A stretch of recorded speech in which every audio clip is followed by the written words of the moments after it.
week brought a storm of headlines, fueling debates, controversies, and global curiosity. Stick around as we unpack the biggest trending stories and commentaries. Sowore is trending after confronting police and EFCC officials who blocked him from entering the Federal High Court. He told them, "Do I look like Yahaya Bello?" Mocking the former Kogi governor's corruption case. Mr. Sowore accused security agents of hijacking the justice system, criticizing their failure to arrest Bello earlier. Say, who are you shouting? Who is that? Do I look like Yahaya Bello to you? I beg, go and sit down. Go and sit down. There's no issue. I have a court case. Please. Leave the road. Hey, don't touch me. Don't touch me. Don't touch me. I'll restrict you. You can't restrict me. You can't. No. There's no order given to you that can prevent me from going to. You can't.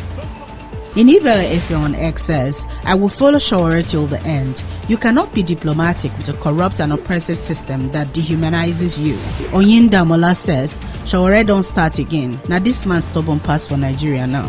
Ribadu is trending after dismissing El-Rufai claims that he is behind efforts to tarnish his reputation for a 2031 presidency bid.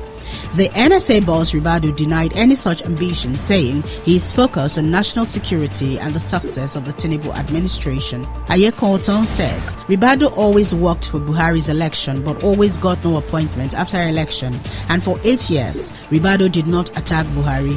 Comrade Abiyos Ronnie says, "So it is obvious that Nasser El-Rufai is envious of Nuhu Ribadu. He wants to be in such a position to call the shots, and he was denied the chance. Why will you envy your longtime friend just because of appointment?" Asafa Abdul Wasi says El-Rufai's biggest fear is Nuhu Ribadu's presence in the cabinet, seen as advantage for Ribadu to cultivate influence against 2031. It is gone to broom fight from someone who couldn't deliver his state. Regaining momentum in Kaduna should be his focus instead of a blame game. Kemi Badenoch is trending after UK Prime Minister Keir Starmer dismissed her claim of influencing the aid budget cut. Stating he wasn't aware of her proposal, he mocked her as desperate for validation. And I suggested to the Prime Minister that he cut the aid budget, and I'm pleased that he accepted my advice. I'm going to have to let the Leader of the Opposition down gently. She didn't feature in my thinking at all. I was so busy over the weekend I didn't even see her proposal. I think she's appointed herself, saviour of the Western civilization. It's a desperate search for relevance. Sparking reactions, especially from Nigerians critical of her stance in Nigeria. JJ Omojua says, "And Keir Starmer delivered it in a way you can't even claim he said it, no? Top-notch delivery.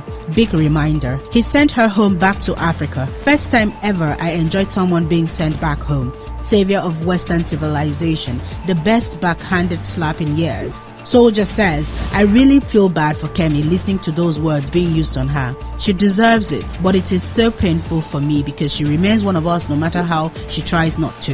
Edafe Matthew says, "Madam Kemi is getting the house slave treatment. Things I love to see." Akpoti is trending after alleging that Senate President Godswill Akpabio maligned her for rejecting his sexual advances, comparing her ordeal to a student punished for refusing a lecturer's demands. And he held my hand and said he wanted to show me around his house. My husband was walking behind us, just three of us. We're walking around from room to room. He showed me the beautiful interior. This was done by this, by that, this designer here, he bought this from us. I was like, "Oh, it's beautiful." And then I noticed that he hastened his pace while still holding my hand. And my husband was behind, still on his phone, but he was catching up whenever he could. And then he got to this particular sitting room and he said, "Do you like my house?" I said, "Of course, sir. Every room, beautiful, nice interior, quality taste." He said, "Now that you're a senator, I'm going to create time for us to come spend quality moments here. You will enjoy it." At that point, I just pulled away and I was like, I don't really understand what exactly that meant. But then my husband now, when I turned around, I saw my husband was already near me. And the way my husband looked at me and looked at him, I was beginning to wonder, did he hear part of that inciting statements or not? Yahaya Abba says, "I think the Senate President Godswill Akpabio should come out publicly and respond to Senator Natasha because these allegations are heavy. Picking up on a married woman is crazy and below any responsible man." Emma Ume says, "This is not the first time Senator Akpabio will be accused of sexual harassment. Only God knows who is saying the truth between Senator Natasha and Akpabio. I'll be waiting for Akpabio's response." Sarki says, I stand with Senator Natasha Akpoti-Oduang, and I stand with Senator Godswill Akpabio as well. If Senator Natasha's claim is true, Akpabio should resign as both Senate President and Senator. And that's a wrap on this week's Trending Stories. Bye for now.